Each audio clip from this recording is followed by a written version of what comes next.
दोस्तों, हौसले जिनके बुलंद होते हैं वो ना किसी के पाबंद होते हैं। कुछ इस तरह की विचारधारा पर अपना कार्य करने वाले महाराष्ट्र के पूर्व मुख्यमंत्री तथा वर्तमान समय में महाराष्ट्र के विपक्ष दल के नेता श्री देवेंद्र फडणवीस जी के बारे में हम इस वीडियो में अभी जानते हैं। दोस्तों, देवेंद्र फडणवीस महाराष्ट्र की राजनीति का वो नाम है जिसने अपने पिता से राजनीति विरासत मिलने के बावजूद भी अपनी एक अलग पहचान बनाई है। देवेंद्र फडणवीस जी एक ब्राह्मण परिवार से ताल्लुक रखते हैं। उनके पिता गंगाधर राव राष्ट्रीय स्वयंसेवक संघ और जनसंघ में रहे हैं। देवेंद्र फडणवीस जी के पिता राज्य विधान परिषद के भी सदस्य रहे हैं। देवेंद्र जी ने लॉ से स्नातक किया। इसके अलावा उन्होंने बिजनेस मैनेजमेंट की भी पढ़ाई की है। फडणवीस जी ने अपने कॉलेज के दिनों में ही एबीवीपी के सक्रिय सदस्य भी रहे थे। एबीवीपी के कार्यकर्ता के रूप में उन्होंने जमीनी स्तर पर राजनेताओं के लिए कार्य किया है।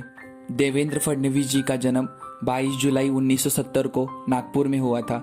देवेंद्र फडणवीस जी ने अपनी प्रारंभिक शिक्षा इंदिरा कॉन्वेंट से प्राप्त की। आपातकाल के दौरान श्री फडणवीस ने इंदिरा स्कूल जाने से इनकार कर दिया क्योंकि उनके पिता को सरकार विरोधी विरोध प्रदर्शनों में शामिल होने के लिए कैद किया गया था। उन्होंने तत्कालीन प्रधानमंत्री इंदिरा गांधी के नाम पर एक स्कूल में जाने से इनकार कर दिया था।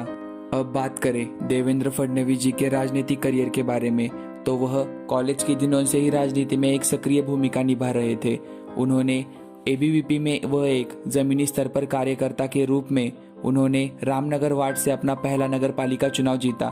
5 साल बाद नागपुर निगम के सबसे कम उम्र के महाप्रबंधक फडणवीस जी बन गए और भारत के इतिहास में दूसरा सबसे कम उम्र का महापौर भी बन गए। देवेंद्र जी 1999 में पहली बार महाराष्ट्र राज्य विधानसभा के लिए चुने गए थे और 31 अक्टूबर 2014 को फडणवीस जी को भाजपा से महाराष्ट्र के मुख्यमंत्री के रूप में शपथ दिलाई गई थी। उनकी सरकार ने 12 नवंबर 2014 को आवाज वोट से आत्मविश्वास प्रस्ताव जीता था, जिससे वह सरकार बनने में बहुत कामयाब रह सके।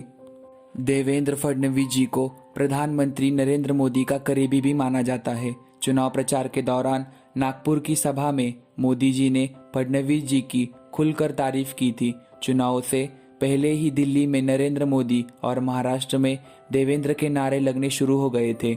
लोकसभा चुनाव में सबसे पहले देवेंद्र फडणवीस जी ने महाराष्ट्र में बीजेपी और खासकर मोदी जी को आगे बढ़ाने में पूरा जोर लगा दिया था। नरेंद्र मोदी जी ने फडणवीस जी को सक्रिय जनसेवक बताया था।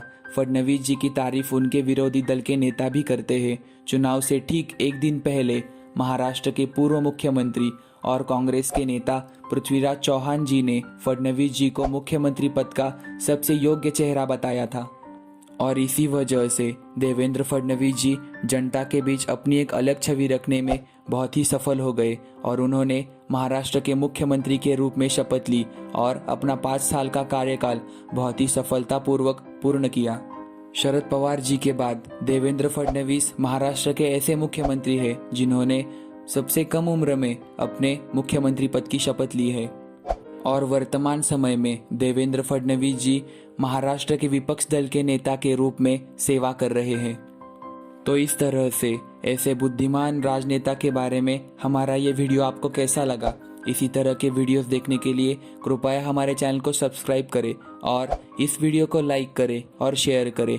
आपका बहुमूल्य समय देने के लिए बहुत बहुत धन्यवाद।